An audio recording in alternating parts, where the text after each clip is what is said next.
Swinging silently under the noon sun, sailors looked to divine some knowledge from the Star-Taker as they voyaged further into the unknown. What I'm referring to is a incredibly facetious description of the astrolabe. Translated from the Greek as Star-Taker, this device helped sailors determine the longitudinal positions on the high seas by the use of stars in the horizon line. With its versatility, the astrolabe has one of the longest storied histories of any navigational device in the nautical world. With a design that spans both function and fashion, the astrolabe's legacy spans both astronomy and into astrology. Now, before we get to the nitty-gritties of that, let's roll the intro.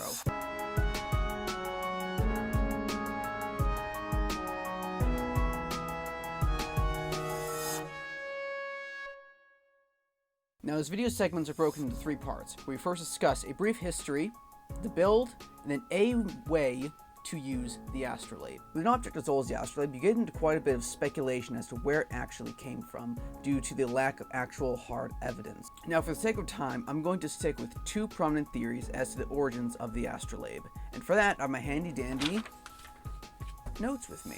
Now, the first possible origin of the astrolabe comes from the Greek astronomer Hipparchus. For Hipparchus' lifespan, you're looking at possibly 190 to 120 BC, and in that time period, only one of his works remains.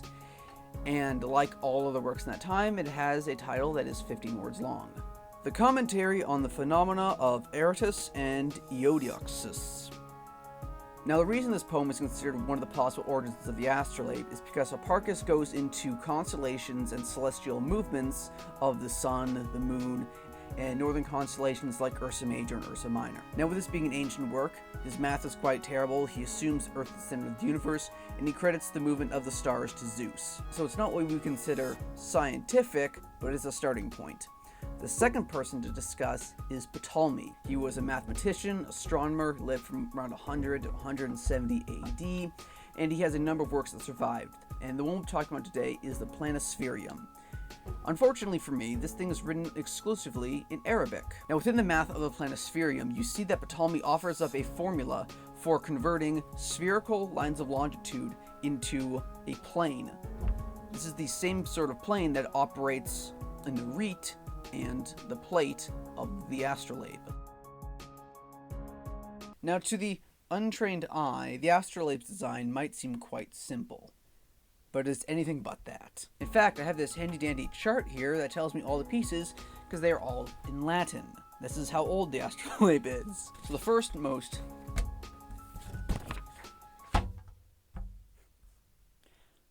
most easily recognizable part of the astrolabe is likely the ring.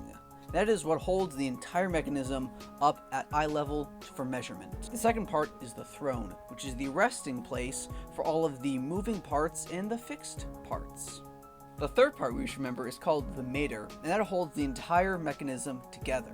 The fourth element that we should be looking at closely is called the plates. These are movable depending on how far north or south you go, depending on constellations. Fifth part is called the rete. That is the moving spiderweb you see in the front that keeps track of all the stars and constellations. The sixth part is called the pin.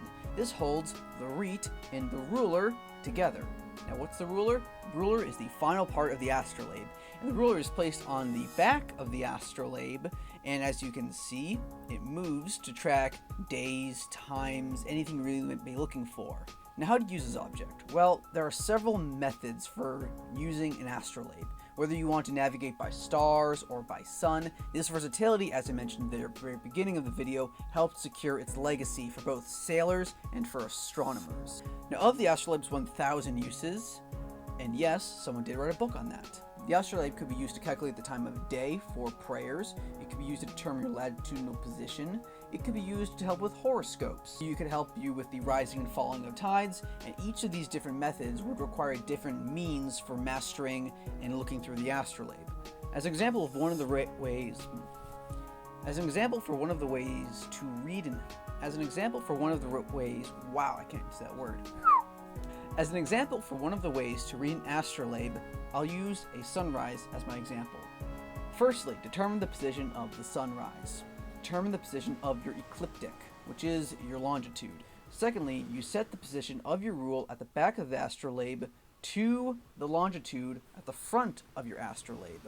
Thirdly, rotate that spidery object, Reet, and the rule together so they intersect on the eastern horizon where the rising sun will.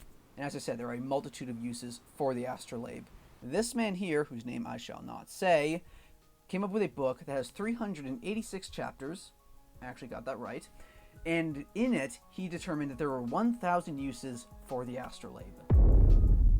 Good for him. So to quickly recap this video, we discussed a brief history, the build, and one way to use the astrolabe to determine time. If you want to continue learning about the astrolabe, its history, its build, ways of navigation, there will be some resources provided down below that link to museums or other writings or primary sources that can be used to further your studies. Thank you for being present for this wondrous time. This is the astrolabe. Now, let's roll the outro.